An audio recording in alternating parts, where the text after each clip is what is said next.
Отан. Елордада тұратын Олжастың үйіне ауылдан әжесі мен бөлесі Ордалы келді. Олжас пен Ордалы тетелес, екеуі де 3-ші сынып оқушысы. Олжастың ауласында үлкен саябақ бар. Саябақтың ортасында үлкен монумент тұр екен. Ауылдан келген Ордалы: «Олжас, мынау кімнің ескерткіші?» деп сұрады. Ол селқос үнмен: «Білмедім» деді.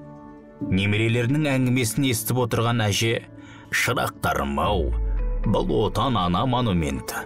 Отан дегеніміз біздің осы еліміз. Ол үлкен астана. Ол кең байтақ Қазақстан. Отан деген...» Олжас пен Ордалы деп отырғанда сабырсыз Олжас: «Әже, отан деген неге біз деп?» үлкеннің сөзін бөлді. Сонда әжесі: «Айналайын, отан отбасынан басталады деген мақал бар. Отан деген шағын ғана жанұя. Бала анасын қалай жақсы көрсе, отанын да солай жақсы көру керек. Өйткені отан біздің анамыз.